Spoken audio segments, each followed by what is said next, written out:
Hello, and welcome to Dragon Bytes, the paediatric podcast aimed at paediatric trainees or anyone interested in child health.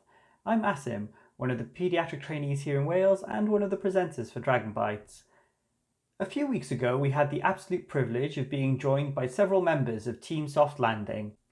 If you've not heard of this project before, it's a group of paediatricians, trainees, consultants, and non trainees who also happen to be international medical graduates who've come together as a group to find ways to improve the experiences of international medical graduates coming to work in the UK as paediatricians. As you can imagine, there was just loads to talk about with the gang, so we split our chat into 3 episodes. In this first episode, we speak to Team Soft Landings about the international medical graduate experience of adapting to working and training in the NHS. There were some incredible insights here. Anyway, let's get started.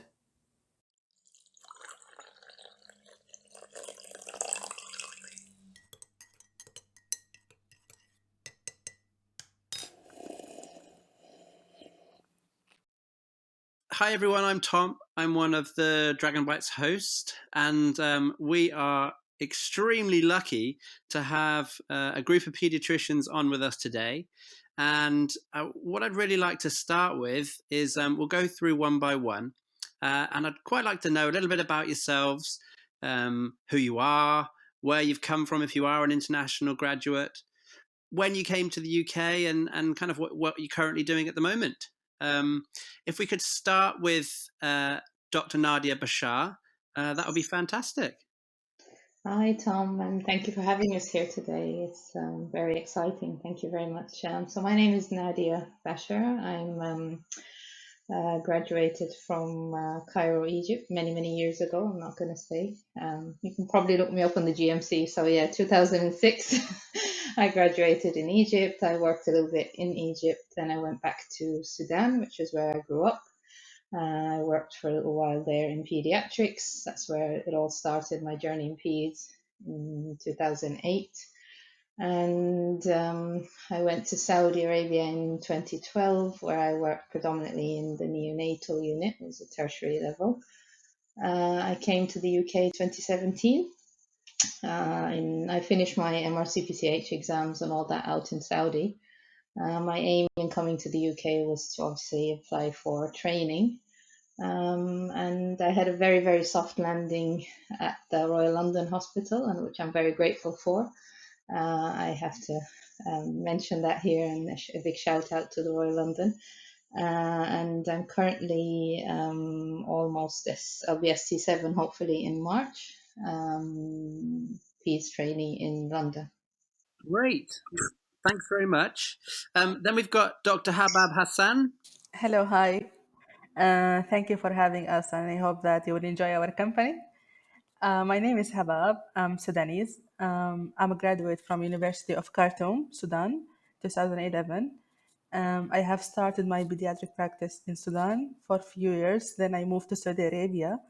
When I met Nadia for the first time there, we were colleagues. She was in the neonatal unit, and I have been in the pediatric cardiology department. I worked there for like 3 years. Then I moved to the UK by April 2019. I have started my journey in the NHS in King's College Hospital, Princess Royal University Hospital. It was a pretty good start. I worked there for about 16 months before securing my training post and moving to Thames Valley Dinnery. Currently, I'm at Wixham Park Hospital in Slough, and I will be in Oxford University Hospital in March. I joined the training at the level of ST4. ST4 at the moment. Yes, yeah. Fantastic. And the next one we're inundated. We've got 4 wonderful guests today. The next one is Dr. Jaspreet Sokhi. Hi, thank you for having us. It's a brilliant opportunity for us. I'm originally from Kenya. Born there, studied most of my life there. Did my postgraduate in pediatrics and child health and completed it before moving to the UK after marriage. I think when I came here, I hadn't completed my registration, so I began from scratch. Took me 2 years to complete that process, so I wasn't working. I began at an SHO level. My first job was at Princess Royal University Hospital, so similar to Habab. I worked there for about 11 months, then moved to St. George's, where I've been since then. It's been quite a supportive environment. I have moved up to reg level now, but in terms of training number, I did apply for a training number, but got a post in a place outside London, which I wasn't happy to move to. So I'm currently still in a non-training post, but building my experience as I can. Thanks, Jaspreet. And finally, from the Team Soft Landing team, Dr. Rashmi Mehta. Hello, thank you for having us. So I graduated in Mumbai and I didn't do any post graduation there, and then I came to UK. I did want to have a surgical background, and therefore I started with some surgical posts and gradually sort of moved to A&E. But I didn't like that I couldn't continue to see my patients, and there was lack of continuity. So I was drifted towards pediatrics from there. After which I did secure a locum assisted training post, and thereafter went on to maternity leave. After my maternity leave, just as I joined in back, we had two close bereavements in the house. One was my father, and the second bereavement was my father-in-law in the same year. So I took a break, and my son, when he was 3 years old, I joined into non-training post again, finished my exams, and thereafter I joined in as an ST4. Currently, I'm an ST6 in West Midlands. Great. Well, thanks so much for everyone joining us. One more introduction that we need to do, and that is one of my favourite colleagues that I actually work with at the moment, called Dr. Megha Jagga. So she's a guest host today. Would you like to introduce yourself, Megha? Hi everyone, my name is Megha.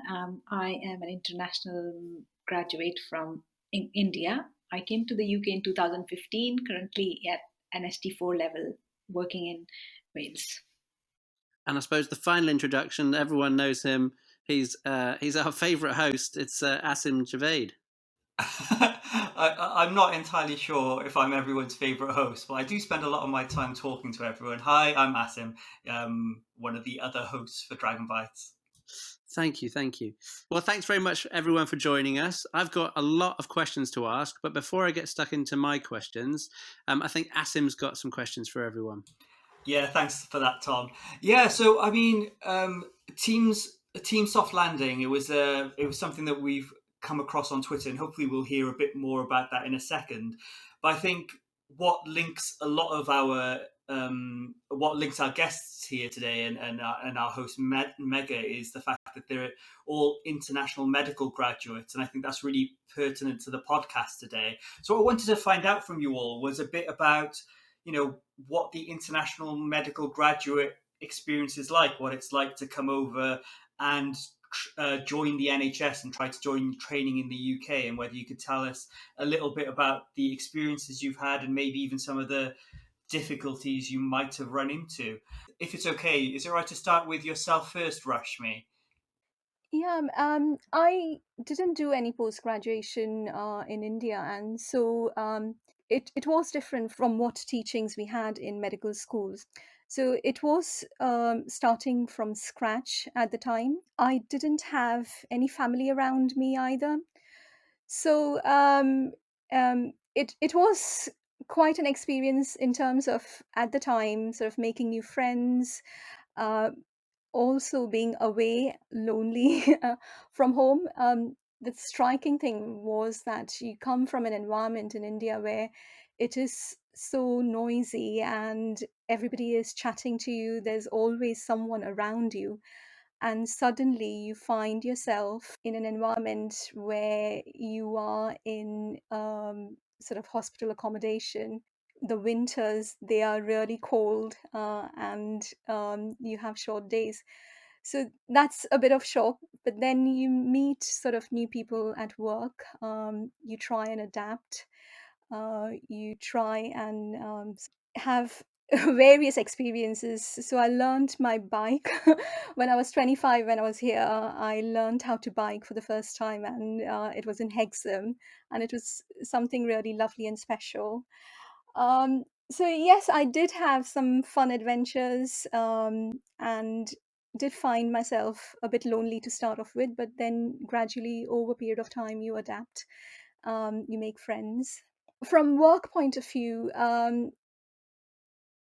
it was a different experience for me in terms of how you communicate. You see your other counterparts at times, they're able to express themselves better than what you are able to. Yeah, I've got as much to say at the moment. Sorry, Assim, for now. No, no, that's absolutely fine. So I think you've hit upon a few things that I think has always been in the forefront of people's minds when I've worked with international medical graduates before. And I think that theme of loneliness is always really hard hitting when you hear it. The fact that in your case, Rashmi, that was perhaps exacerbated or mirrored in the sort of environmental change from being a noisy environment to a really quiet, subdued one must have been like a dramatic change. But then it's still heartwarming to hear that you use that time to learn a new skill. So that's lovely. Yeah. I don't know. Do any of the others, any other members from Team Soft Landing? I mean, you must have had similar experiences, or maybe you had a very different experience. Did you have any thoughts around this? I think echoing what Rashmi said, it's kind of universal for most IMG pediatricians or doctors in general who come. It's not an easy transition. You come, as Rashmi said, from an environment where there's always someone to talk to. It's noisy, it's chatty. There's neighbors, there's people in, out. To I'm not going to say you seem it's like isolated, but it's quite lonely. If you sit down with the IMGs and you have a chat, you'll be a kind of a common kind of thing between all IMGs. That there has been lots of sacrifices along the way to get to this point, whether that be family, emotional, financial. Like, people really put a lot of effort into making this journey to come and gain experience in the UK or train or subspecialty training, whatever that their goal may be. So there's a kind of a common multiple sacrifices along the way, and you get here and you start your first job.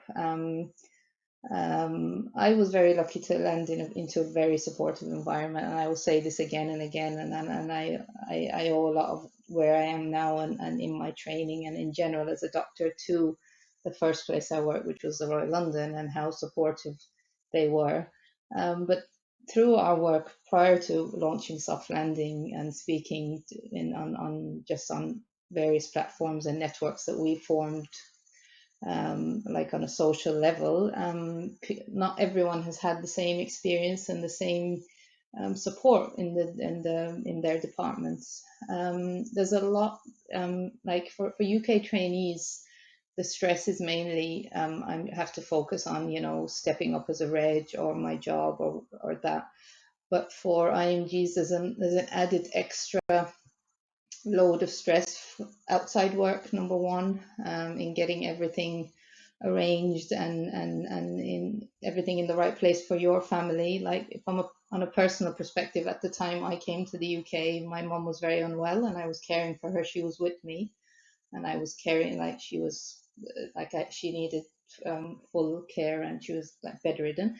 So there's different, if you speak to everyone, there's always something that has an impact on their work socially. And then there's the aspect of missing home and missing family and adapting to a new environment. For me, it might be slightly different because I was born here and my mum is from Ireland. So I have a strong connection and I go to Ireland. So I'm familiar with the UK/Ireland culturally. But for other people, it's sometimes it's quite a big culture shock. It's a language barrier issue. Like, it's not so much like the medical terminology or the medical language, but just what people are chatting about, what people are saying. They feel sometimes quite isolated, that some of the phrases, some of the terms, some of the interests, the cultural things, it takes time. So all those added stresses, plus you have to get used to the working environment and how things work here, which are very, very different to any place abroad. From a clinical perspective, obviously we all have quite good solid clinical background, and I think in some cases we might have even different clinical skills to people here because of the magnitude of cases we see abroad.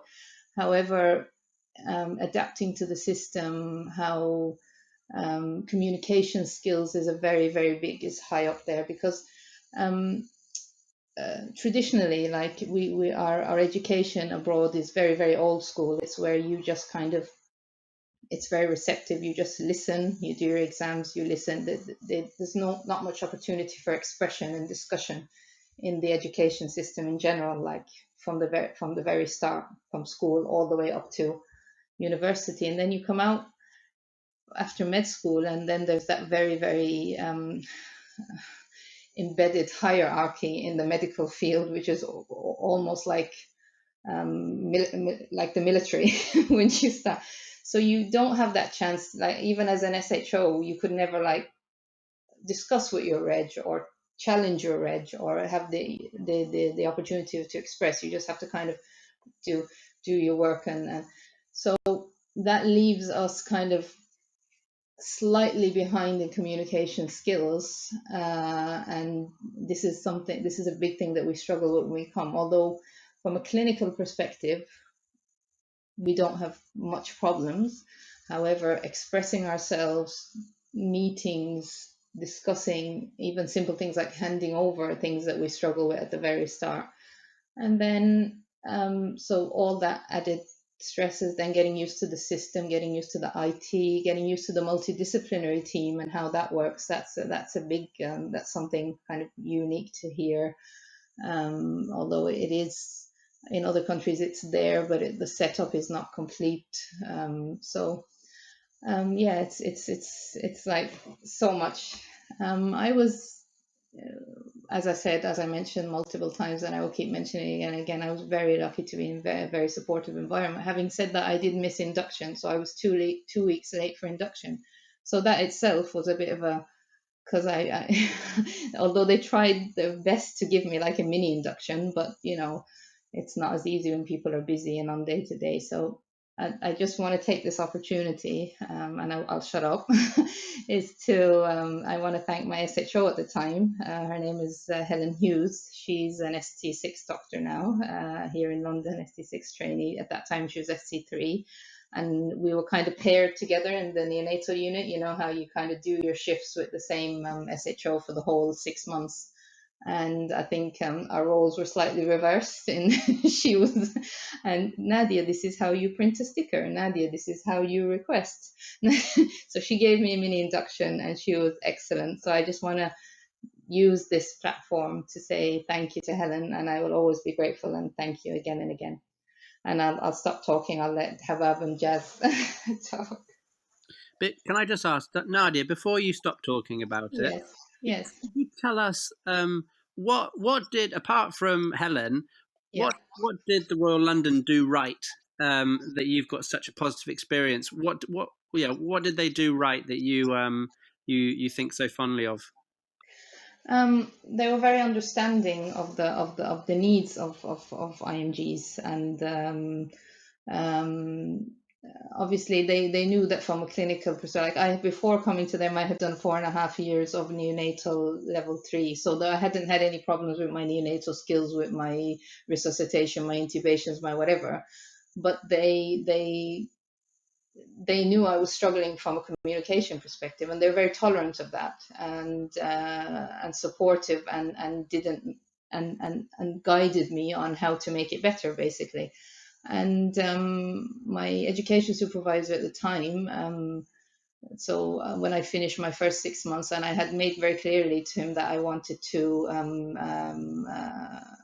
apply for a training number. This is Dr. Murthy again. Thank you to Dr. Murthy. So he advised me to take a post in general peds rather than to continue in neonates before I applied for a training number. So I did go to general peds at the Royal London, and I was terrified of the whole safeguarding thing, like because I had never done that before. And the consultant was like, "Don't worry, we're here. There will always be somebody to discuss. We'll take you through it." They always made me feel reassured that there's somebody here to discuss, and then they always help me, like they encourage me in audits, in quality improvement, in when I was applying for training, all the consultants offered to help me with interview practice. They pointed out and they understood the points that I was struggling with, and they helped me a lot with them. Thank you, Nadia. That was really helpful, and I think you've given us lots of really useful insights into the adaptations you have to make as an international medical graduate to the systems that we have over here. And certainly it mirrors a lot of the conversations I've had with people locally. And I think we can almost split the things that have come out into in-work issues and outside of work issues. There are so many threads here that we could pick apart, but I'm just going to try and focus in a bit more on the sort of in-work experiences. I wondered if Habab or Jaspreet, do either of you have any thoughts or any experiences around your adaptations you've had to make to work and your experiences in the process that you could share with us? Yeah. Um, as my colleagues mentioned, we have been like for an IMG doctor, we have to be dealing with a lot of variables at the same time. Focusing on the variables at the workplace, I think we have already spoken about that we haven't been able to reflect the experience we had overseas at the beginning when we start working at the NHS. Although working, we have been me myself, I have worked in Sudan and in Saudi Arabia. I have worked in Sudan where I can say that we have a very low resource health system, and despite of that, I have been still working very efficiently in Sudan. When I moved to Saudi Arabia, the health system was quite well established, and I have been able to prove myself very easily and settle into the system quite nicely. When I came to the UK, when I for the first 1 month, I was very like not like shocked, but yeah, I can say I was shocked because I haven't been able to reflect that clearly for the people, and I need to work really hard to prove that point that oh, you have a good doctor in your staff. So the main challenges for me were about as Nadia mentioned and Rashmi mentioned, the communication skills, understanding the social norms, how to build, like, despite being a chatty person, I haven't been able to have a good rapport and a good establish good friendship immediately. I had to do like to work hardly in order to open for people and make people feel at ease when I'm around. um, so the communication with with my colleagues and with my written communication wasn't a problem at all. It was all about the verbal communication and how do you need to communicate with your team and with your patients. Um, for example, English language by itself was a challenge. Although many IMGs they have their English language certificates and everything, but when you came here to the UK, you might be surprised by some terminologies or different accents, different slangs, different words, which different expressions, which we are not quite familiar with. Um, like it's quite special to the NHS or to the UK in general. So those items or those elements were quite challenging at the start. Regarding like what I did or what the department like the department were quite patient was quite patient and quite supportive, and they have been like encouraging the good things or the good stuff I'm good at, highlighting the stuff I need to improve myself on. And luckily within few months I have been able to go into to step up into the registrar rota, and then the whole scope of work has been changed for me. I understood what I need to do. Beside being a good clinician, I need to be a good manager and a good team leader. These two skills weren't like quite highlighted during my experience overseas in Sudan or in Saudi Arabia, where you just need to be a good clinician with some leadership skills. But in the UK, to be able to work at a registrar level, you need other stuff like being a leader or having leadership skills. You need to show that quite clearly to your team members and to your consultants in order to practice efficiently. So these like some of the good stuff I learned when I joined the NHS in the UK. I developed my leadership skills, my communication skills, and yeah. And beside the experience, like familiarize myself with the concepts of the quality improvement projects and all this and all of those stuff. All of these are quite large number of variables. All of them you need like we need to work through all of them at the same time, which might be quite stressing and quite challenging at the start. But I think with time things get easier. But when I like I sit back and think retrospectively about stuff, I thought that things might be have been done like easier, or like if I got a proper induction that's tailored to my need, special as an IMG, not the general inductions that has been given to all the newcomers to the trust or to the hospital or whatever. So this was one of the points that inspire us to or inspire me personally to participate into the soft landing project.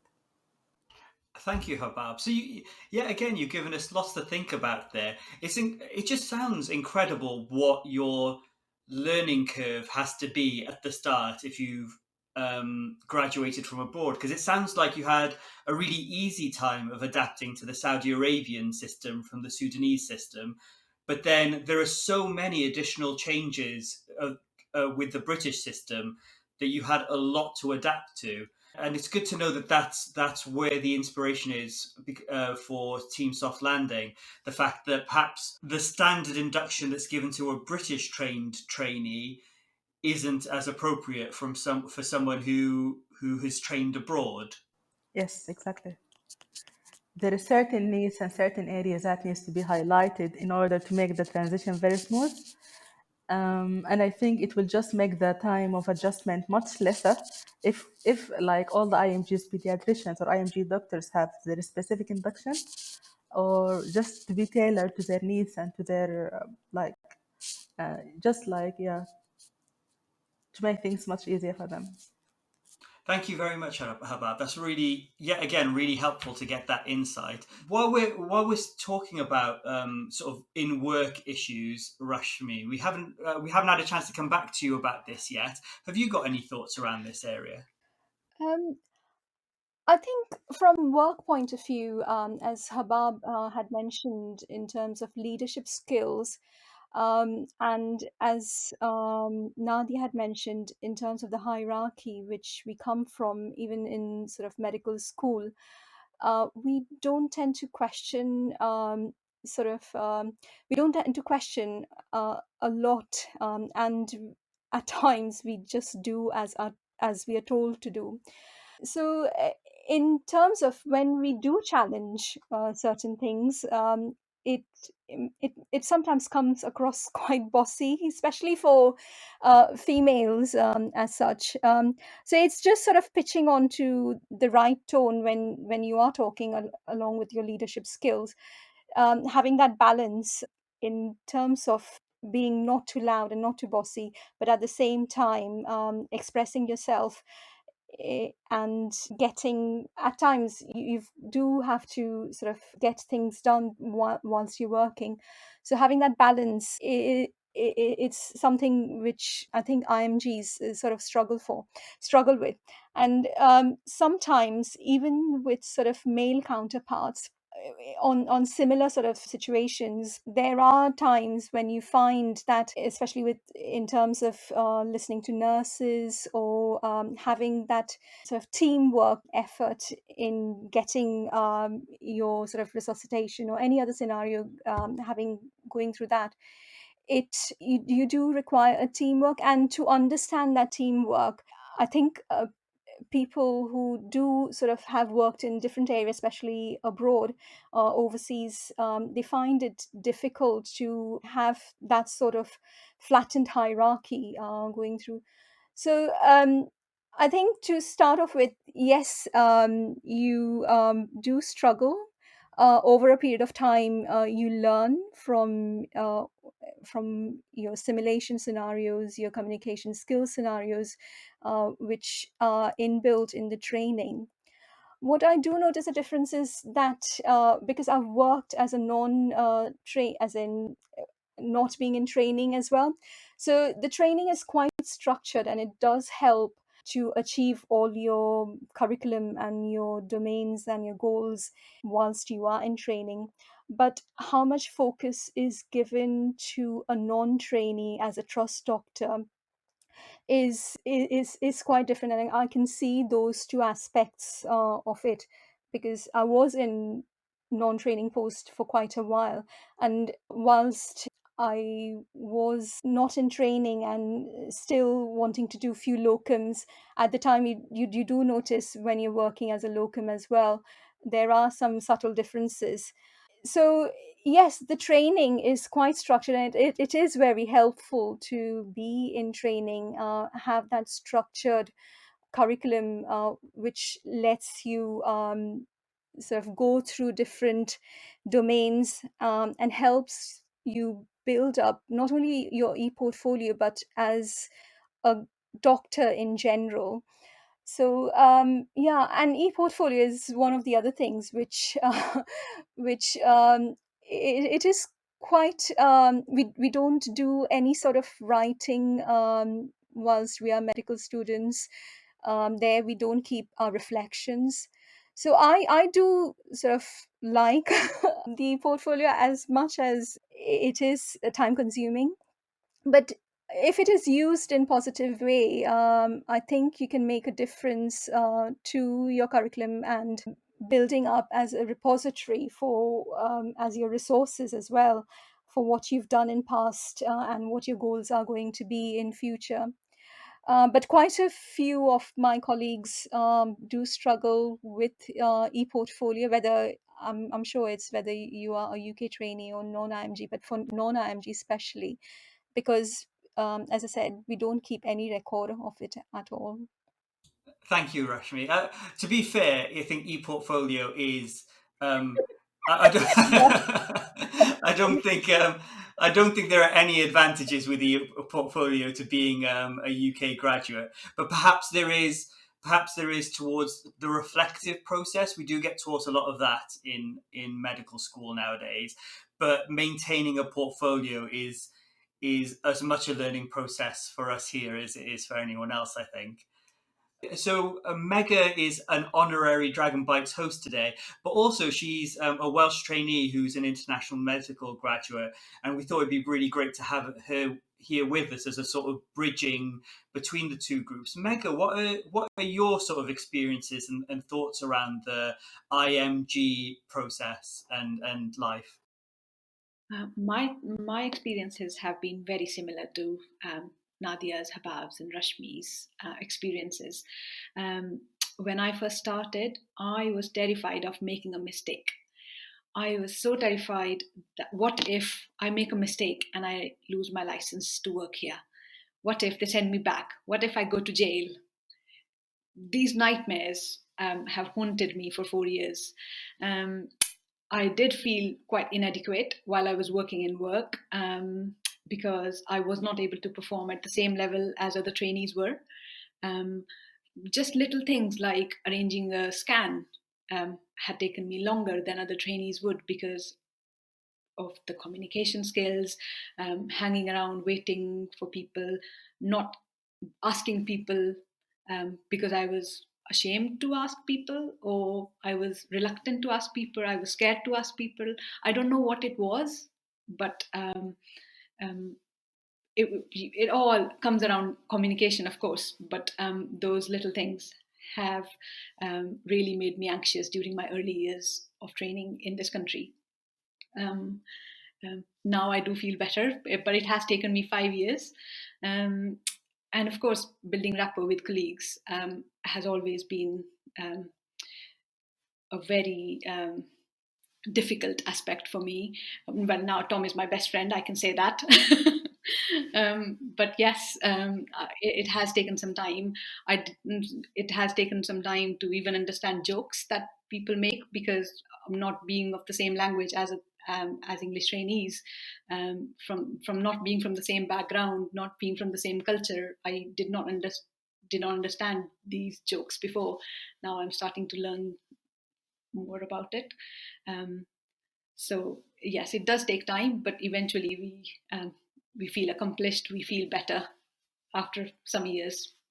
And that process can be made easier with the Team Soft Landing's efforts, and I am really, really impressed with the efforts Team Soft Landing is making for us IMGs. Megha, it sounds like you're almost describing at the start there, like an imposter syndrome, but times 5 or something.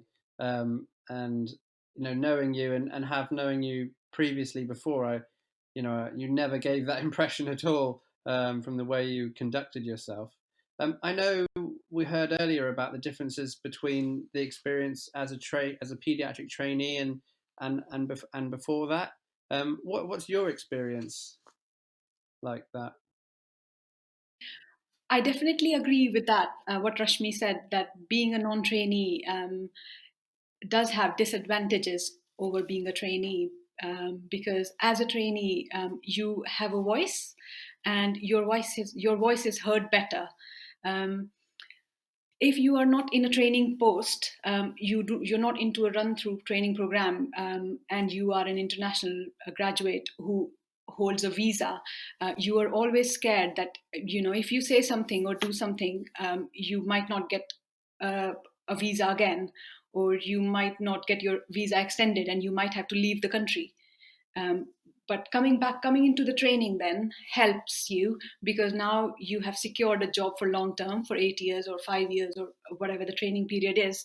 And you have someone overlooking you, for example, a head of the school or your TPD, and you can speak to people. You have a supervisor that will help you if you are struggling. As a non-trainee, you do have a supervisor, a clinical supervisor as a non-trainee. It does feel like the efforts are not the same as when you are a trainee. I feel like that's something that we certainly see, don't we? We have huge organizations in place to help people who are in the training process, but probably not mirror organizations for those who aren't in the training process. Which I think it's a real shame, but but as you said, Megha, it's one of the great things that we hopefully when we find out more about Team Soft Landing, one of the great things about this project that you're all undertaking. I think we've spoken in a fair bit of detail about the sort of in-work aspects of things, but something that Nadia had mentioned earlier, and I wanted to come back to a little bit, was life outside work and how that can be a bit lonely for some people. So I wanted to come to you next, Jaspreet, if that's okay, because you're someone who...